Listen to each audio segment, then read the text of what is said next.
This week on Carlie's Couch, we're talking about fear. Is it holding you back in a good or bad way? How you feeling today, Lexi? Feeling good, feeling great. Thanks for listening. All is going pretty well. How about you? Yeah, look, I'm over here dancing, having a little day party in my head. She was playing some Janet Jackson.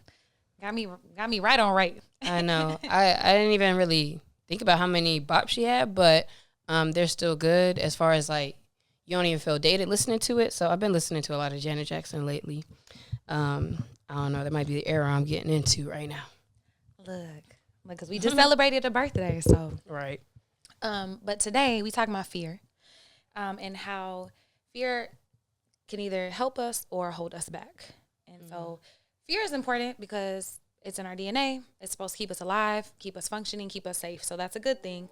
But the bad thing is that in today's world, it can do the opposite. It can think it's keeping us safe and like from death and danger, but really it's just from moving forward and growing. Yeah, we've gotten mad soft since the cave days. And so softer each year. Yeah, ain't no saber-toothed tigers after us, no nothing. It's just they might not like me. But it is what it is. That's the way things have become. And what's so funny is that our bodies really react to fears, even if they're seemingly smaller than the fears of back in the day, in the same way. And so it's important for us to be able to like evaluate when we do feel fear and make sure that if we're going to stay in a space of fear, that it is for our actual protection, and making sure it's not like a smoke screen keeping us from doing the things that may be a blessing or an expansion for us. So the real question we're going to essentially discuss today is, how do we know when fear is a signal to stop versus when fear is a nudge and a step forward? Yeah. So the first part in that is recognizing, what does fear look like in our bodies, in our minds, and in our lives. And so fear isn't just mental, it's physical, it's emotional, it's all of these things. And so first, what does fear look like physically? For me, fear looks like my chest getting tight, when you can feel your heart beating, getting sweaty, just like a nervous energy, like when you can feel kind of the adrenaline through your body. That's what I feel when I'm recognizing that I'm in a fearful mode. Yeah, as I say, the only other thing, I feel on edge a little bit, like when I'm fearful, or some people might get butterflies. Like I've heard like that's something that happens whenever you get fear, maybe a clenched jaw or like twitchy, like moving around a lot. Yeah, and then on the emotional side too, feelings of anxiety, overwhelm, maybe being kind of flooded by negative thoughts or doubtful type thoughts, and also like paralysis and avoidance. So for me in those times, sometimes when I'm fearful, how it may manifest itself is that's when I'm like, man, I'm gonna just go watch something, or I'm gonna numb out, or let me go sit on my balcony now instead of writing this email. And it might feel like you're taking a break or doing something else, but it is important to recognize that actually I'm practicing an avoidance mechanism at those times and just trying to tell myself like, oh, I'm in a safe place, I can go chill, when really I should be chilling. And what's interesting is like, it sounds like a lot of these things aren't directly connected to fear, but that's how it manifests in our lives. So there's some mental ones, you like mentioned the negative thoughts, but overthinking, when you're stuck, when you feel stuck, when you're overthinking, when you're comparing yourself, that procrastination, whenever it's keeping you from doing a thing or moving forward. And then also self-doubt. Anytime you, and it might not like, oh, I'm doubtful of myself today, but you could not submit a job application because you're scared, and then that is the self-doubt. Like, oh, I might not get it. Oh, what if I don't have enough experience? They might not think I'm good enough. And those are the fears, and that's how it manifests. Sometimes we'll get like a voice or a feeling like, I don't know about that thing, which we call intuition. Is that a fear, or is there a difference between fear and intuition? Like, how do we know when we're stopping ourselves, or if it's something else? I think so. we talked about the physical implications of fear. Whenever I feel like I'm guided by my intuition, I don't have those. And so I might, for example, and mine's like a very physical thing, but for my mom always told me to trust my intuition. It'll keep me safe. And so even in like scary situations, like if I'm, driving a certain way home and all of a sudden I'm like, I should probably drive that way instead today. I follow it and it feels very calm. It doesn't feel like forced. It doesn't like I just went on a work trip, like maybe a couple of weeks ago, and I was like looking at all these hotels and I was like, something just don't feel right about this area. and it's not like I'm like, oh my God, I'm so scared. It was just like, my intuition's like, that ain't looking. Yeah, let's just keep it pushing. So ended up staying somewhere else and it was awesome. Didn't have no feelings, but I feel like for me, that's kind of how I can like tell the difference between intuition and fear. So for you, it felt more like a guide and let me move in this way. So you're still moving, whereas fear a lot of times like keeps you from moving. Oh shoot, while you were talking, an example for me came, with fear, and I guess based off of what you said, maybe mine is a fear, but I was thinking about how like oftentimes when I am about to, and usually it's when I'm going down some steps, when I'm about to like go down some steps, sometimes in my head I'll be seeing like do, and I don't know why, and I'll be trying not to, and I'm like, oh, don't think like that, because like I'm like, oh shoot, does that mean I'm about to fall down these steps or trip or something? And then I'll be like real like slow, but I don't know. I guess that may be fear because it's not exactly intuition, but every once in a while in like random situations or walking under, if somebody's doing construction on the sidewalk and they have like the little tarp things they set up. You're the construction person, so you might know what I'm talking about. But I'll be like, because I'm like, someone's going to fall off the building on me. Like, I hate when I have like a premonition or something that's like something's going to happen to me, because I'm like, I don't want to be calling that stuff to me. And, it does make me move a little more carefully. But that's probably more fearful because it's chaotic. It's like, I don't know. It's more so making me nervous. So that's something that I think about where it's like, that's not exactly intuition, but I'm like foreseeing me tearing something up. Have you fallen down some stairs like that before? Not that I can remember. Not like as crazy as I be seeing it in my head. Yeah, so I would say maybe that's fear, but also I would say that's part of like evolution and experience. Like if we've seen stuff, like when I was in New York with my best friend. I mean, I actually have a couple times. So. Yeah, and then so that's sense. Like for example, I was in New York with my best friend and we were walking to the gym because I go to the gym with her when I'm on the East Coast. I be on this and I make her go too. But I was like walking under this thing. She was like, girl, don't walk under that. That'll drip on and all these things. And I'm like, oh, that's just experience. That's not necessarily fear. That's like good sense. And so I would say some of that is good sense, but like the fear of falling could also make you fall. So I'm glad you're like, I'm not going to do that, but just move a little. Or like when carefully. I walk out into this street, sometimes I'll be like, oh, a car's going to come zoom down. Like sometimes I'll like have a vision of something crazy happening and I'm like, I don't want to think like that. But still it does make me be like, let me look both ways and move the way I should move. Do you have any examples of a recent fear that's shown up for you lately? Outside of, well, that wasn't really a fear.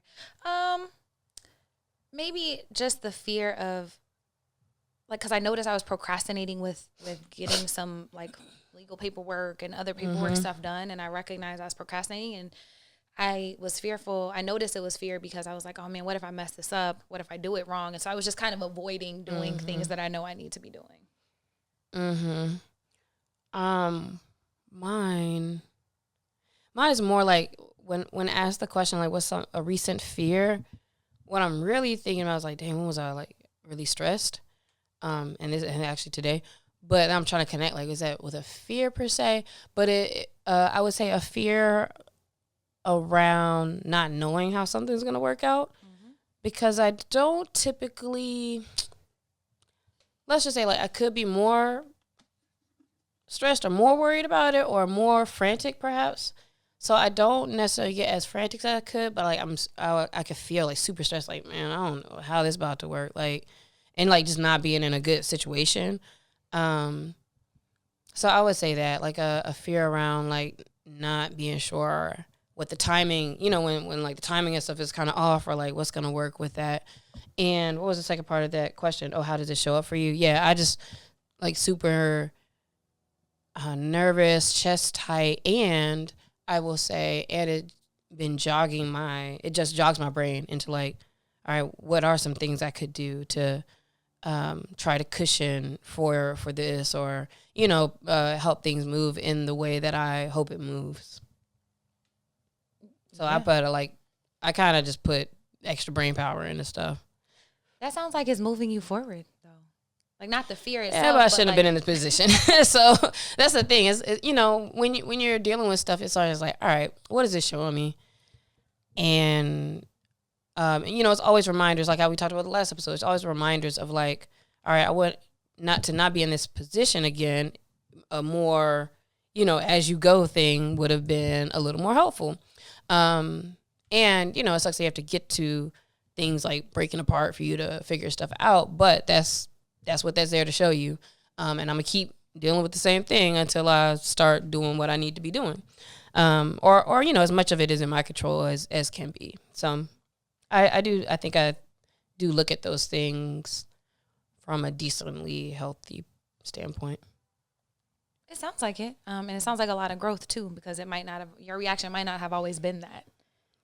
Because a lot of people get barely paralyzed by fear. A lot of people can lash out because they're scared, and then they're like, and be all angry. Mm-hmm. It can incite like feelings of unworthy. Like, there's so many things that happen with fear, but thinking about solutions, pondering and reflecting, how did I get here? How can I do better? Instead of like beating yourself up. Like, that sounds like a lot of growth there. Yeah, I actually don't beat myself up. I just be moving into, I gotta figure something out. But it's still stressful though, and also I recognize, so how people be like, oh, you trust everything's working for the good, right? Mm-hmm. So let's say, well, actually that's kind of extra. So when things are happening, and I'll be like, oh yeah, I trust that it's gonna work out, like, bills gonna pay for whatever. But actually it's like, but they might not. And then like, what happens if like you might get kicked out of your whole place, or your phone cut off, or whatever, right? Like, it could go all those levels. And in my life, or in particular situations, there's not a level that I can imagine where it's like, I already know like what support I could have, or, like what things could happen. Like, if my phone got cut off tomorrow, if I got kicked out of my apartment, whatever, I also know like I would be alive. So like, that's kind of a thing. That's a stupid thing to have to think, like, that's the silver lining, but also it's like actually recognizing that none of this stuff is the end of the world.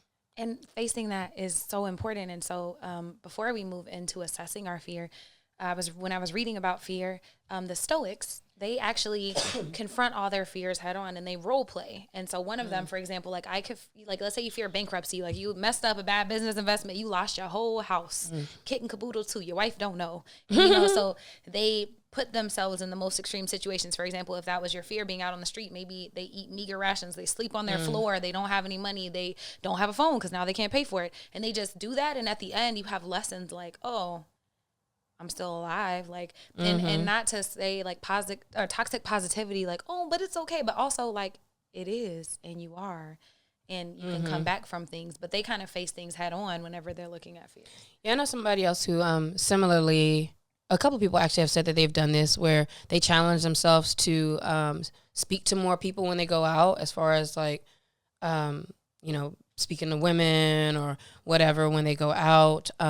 If they not afraid of like doing stuff in public, like going to a random place and like dancing, getting on the dance floor, doing things, right? Like really pushing as soon as you're like, you feel a little fear about doing a thing or showing up in a particular way, forcing yourself to do it, because the more you do that, you do get comfortable with uncomfortable situations, and then you become somebody who is kind of unbreakable. So it is a good practice with a lot of our fears to approach them head on, but it takes a lot of strength to do that. It does, but then you're on the other side and have grown through them. So whenever you notice a fear in your life, I would challenge you like to assess it, to ask yourself, is this fear keeping me safe? Like, am I gonna die if I do this thing, or is it keeping me comfortable and keeping me from growing? Is this keeping me from being my ideal self? So when I'm like looking at my fears, like for example, not filling out the paperwork, I'm not going to die. I'm going to be okay. It's going to be uncomfortable. I might not like whatever happens afterwards, but it'll get done. And, okay, so this is something I can move forward. Yeah, and then with these questions, too, it's like once you actually realize you need to move forward and you start to do so, it's so much more helpful. Because I was like that with my student loans where I like was acting like they didn't exist. And then I finally one day was like, let me actually look at this and figure out, just start doing something for a solution, because what's the point of sitting here and letting a thing like just beat at me month after month after month after month, like just hitting my credit crazy for no reason. And I'm just over here, like it's no big deal. And it's like, actually, let's look at these things and take care of them, because I'll actually feel better with what happens. So the next question you could ask yourself is, what's the cost of staying where I am? You want a 100 credit score, or you want to be able to have a line of credit? I didn't even know they go down that low. Which one is which? And pay a little small bit of your whatever every month. The cost of staying where you are, though, can also be a difficult question for people, because you also have to have a mindset that is not very limited. And I will say one thing about me, and that even my friends know, like, I'm not very limited in how I speak or think about things. And I'm not like perfect, but I can tell when I'm around people and they say comments or say things, and I'm like, there's so much more. Like you can want everything, you can have everything. And, when I hear people who seem to be so limited, it always makes me kind of sad, because it's like what we don't think there's more to gain outside of like, where we are. And that's just not true. So you have to actually have that imagination, at least too, to recognize like, okay, there may be way more outside of like staying comfortable where you are. That's actually one of my favorite things about you. Oh, thank you. Yeah, you're welcome. My now I got another side story. My friend had put on her Instagram story like a screenshot of a text, and somebody had texted her, stop putting me on the expensive stuff that I can't, keep up with. And she was like, LOL. And then I laughed at it, but then she told me like, yeah, somebody asked me if that was you. And I was like, yeah, I don't think that limited, bro. Like, I would never be like, don't introduce me to that, or nah, like, nah. Introduce me to all the things. Nah. I'm here for experiences. What are we talking about? Nah, I wouldn't say that. And so, like, I kind of like that about myself too. And yeah, there's too many things that are possible, and you always have to kind of catch yourself and be like, oh shoot, even when you say I want something big, that still could be limiting. Like, you can want everything, or if it's like this versus this, or want this and I'll kind of settle for this, like, you actually don't have to do that. So even if you think big, still knowing that you could be thinking limited in some ways. And that goes into the last question, is like, what's the potential gain if I'm able to push through or grow through this fear? And I love that, like, your 1 and 2 options are never the only options. Should I go to this school or this school? You could not go to school and move to Brazil and do something completely different with your life. There's always unlimited things. But whenever you're looking at your fears, like, man, I'm so scared. Most people are so scared of losing a thing that they never look at what they could gain. Like, oh man, I don't want to lose this relationship, even though it's not really serving me. I don't feel so good. This might not be my person. They don't want the same things that I want. They don't really look at the whole breadth of options that the universe can give you whenever you let something go. Mm-hmm. And even with those everyday kind of fearful moments where it's like, you got to send an invoice, or I got to write this statement of work or whatever, where it's like, I don't know, it's like not scary. And like, those are things sometimes you kind of like avoid getting to. And just, I am able to move through those things a little more quickly now, because it's just like, bro, let's just get to the money, bro. Like, even I was on a call yesterday where we were talking about a new service, and I was like, okay, I'll sit down and write a statement of work for you. But in my head, I knew how much I want to charge. And I was like, actually, you know what? Let me just tell you how much I'm probably going to tell you. It's going to be right now. So I don't even waste my time doing all this stuff. So I was like, I'm thinking this. And it's like, okay. And I'll still draft up the stuff, but it's like, let's just get to it. Because the gain of that is that now today, the next day, I have some money in my account. So it's like, and this also goes back to the stress from before, where I'm like, let me make some shake. And we make stuff shake. So yeah, you just gotta push through and thinking about what could happen with stuff, especially when what it requires is actually not that much. Like, you asking somebody a question, or you writing a thing, or doing something, like, not even that much. We're really just mostly practicing avoidance. And I like the idea that it's always an opportunity for more growth, for more opportunities, for everything in your life. Like, anytime you're looking at fears, and as you're cataloging your fears and you notice them come up in your life, big or small, here are some common root fears. So the fear might be, you know, sending the invoice, but what's the root fear? You're not scared of sending an email. You can do that in your sleep. What you might be scared of is rejection. And then, oh man, they rejected me because then I feel unworthy because I wasn't good enough. They didn't want to be my client because I wasn't good enough.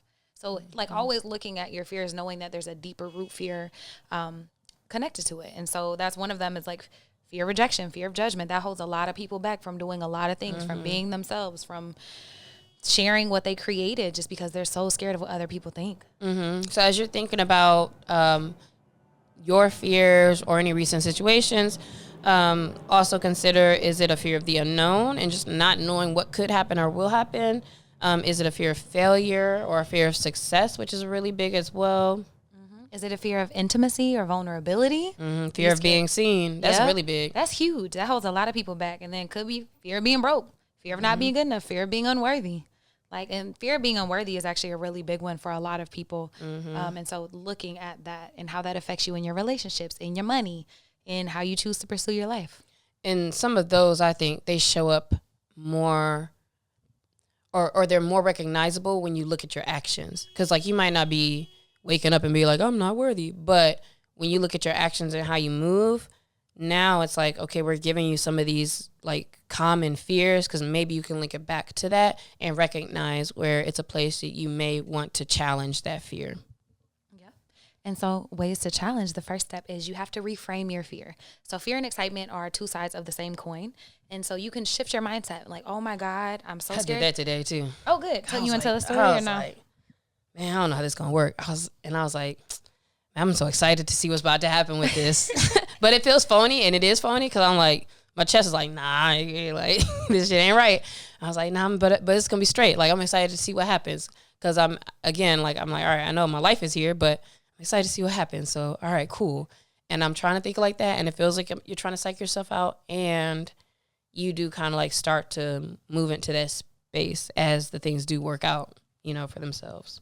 Yeah. Another one is you can use FOMO as a tool.